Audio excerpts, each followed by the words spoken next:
back to my film and TV channel. We're all staying safe and well. We're on to Netflix today, and a 6-episode series we're going to look at today. Don't get confused, as the title they used was also used back in 2019 for another Netflix series. But yeah, don't be confused. This is the 2023 version. In Spanish, it's El Elegido, and in English, it's The Chosen One. So we're going to look at that today, please. If you're new to the channel, push that subscribe button, push the bell notifications. Everything film and TV, reviews like this of drama series, supernatural fantasy, I think this is probably classed as, and of course information, vlogs and previews, lots of different things. So jump on board. Very, very welcome. Let us know your comments, not just on this film, on anything you series, anything you want to talk about. It'd be great to hear from you. You can give us a thumbs up, a little like, guys. That'd be much appreciated. Just got 6 episodes, about 43 to 45 minutes. It is now on Netflix. It's loaded down on Netflix on the 16th of August. So I'm doing this on the 16th of August, having just watched it in the afternoon. So this is 5 p.m. at night. So all scores and any comments are as at that time. Not a lot, as you'd expect. Not a lot out there. Nothing on Rotten Tomatoes. I've got something on Internet Movie Database, and I've dug up a couple of critics' thoughts, which differ to mine a little bit, actually.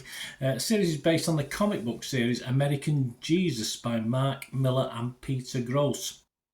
A boy who discovers he has the abilities of Jesus Christ is destined to confront the Antichrist. That's what they say in this. That's the short version. I'll give you a longer version in a minute. Unlike the source material, the show takes place in Mexico, yes, rather than the United States. So, yeah, I can understand that with the religious slant to it.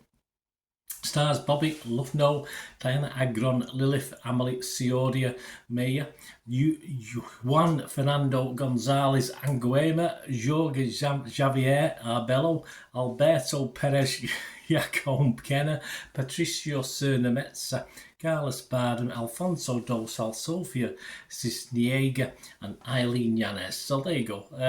Absolutely made a mess of that, but my apologies. It is a Mexican cast, so I did watch the dub version. There is English in it, but very little, so I did watch the dub version. May have had an effect on it. We'll talk about that in a minute. Scores, yes, as I said, very early doors, just 21 scores on Internet Movie Database. And usually the film crew and all the people connected with the film get on and put good scores on, but it's only getting 6 out of 10 at the moment, but that's from 21 reviewers. So we dug up a couple of reviews. We've got an Empire Magazine one, Sophie Butcher, she gave it 3 out of 5. This is sort of a conclusion to a review of this film series. What the narrative mechanics lack, the stunning visuals certainly make up for. Shot on film in a 4:3 aspect ratio. Every frame is like a painting. I think it's a bit over the top. Yeah, it was alright. Full of golden skin, blue skies and sandy vistas. Yeah, possibly. And a lot of desert. You get the feeling the Chosen One is building to something epic, just very slowly. Yes, I like the way she said very slowly.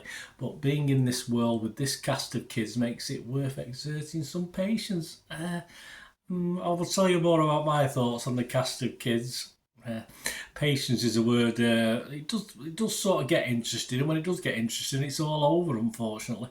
Flick on Click website said about it: The Chosen One offers viewers an immersive experience through its blend of fantasy, cultural exploration and character-driven storytelling. I'm not sure if I watched the same series.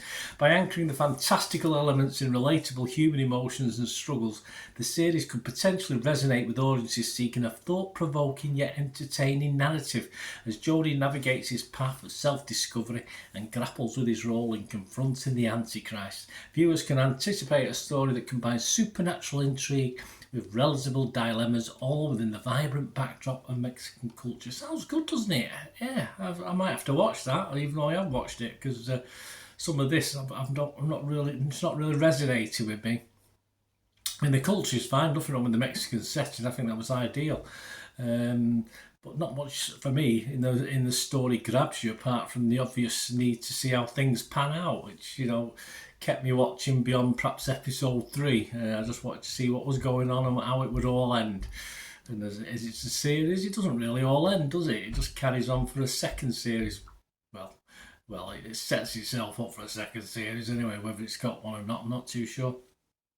Right, and that's it really, guys. There's not much else, no Metacritic information, nothing from the guys I usually look at in the newspapers. So, yeah, I mean, this is aimed at the YA market, which for yours and my information is the young adult market, which is okay. I listen to young adult audio books. I try and put my young head on and appreciate it. But I'll be honest with you, the flaws I've seen in this are probably the same for the OA market, which is what I've made up, which is the old adult market, which is me. In fact, I can't see younger watchers would have the patience perhaps to sit and get to the interesting bits, which are more loaded at the back of the series. And it only really gets going for me from an entertainment point of view from about episode 4 onwards. The drama and the themes, yes, there's a lot of family themes, dramas, school problems at school, relationship problems, parental problems, etc., etc. But they just felt a little bit dated to me. Just I've seen it all before. There's nothing new. It was all a little bit mundane. There was nothing, apart from the apparent son of God hanging around in the background. That was the only thing that, for me, kept me interested in watching the story rather than how the relationships were going on with him and his relationships and the other characters as well. And add to that, I didn't particularly like the chosen one as a character.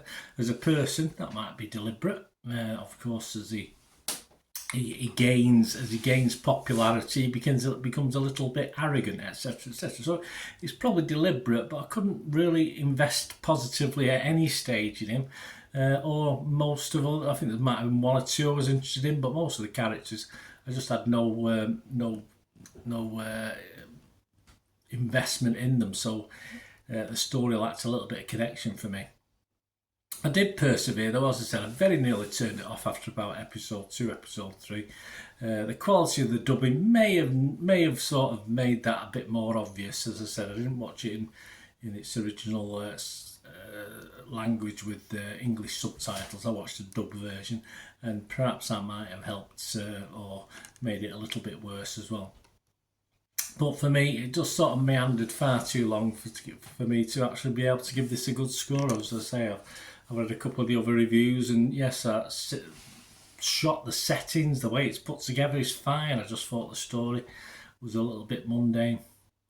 So, if I was asked, and they haven't got any yet, Rotten Tomatoes, I'd have to say rotten. If they asked me on Metacritic, which I haven't got any yet, I'd have to say negative. And I'm not going to give this a score. I'm not going to give it a 5 out of 10. So anything less than that, I don't score it. So a bit disappointing for me. I don't know what you think. As I say, it did pick up.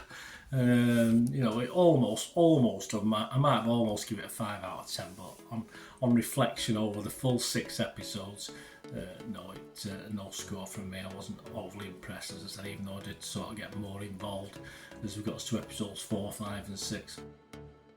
Right, there you go. Let me know what you think. Great to hear from you. Until we meet again, last one thing, don't I? Please stay safe, everyone. Bye for now.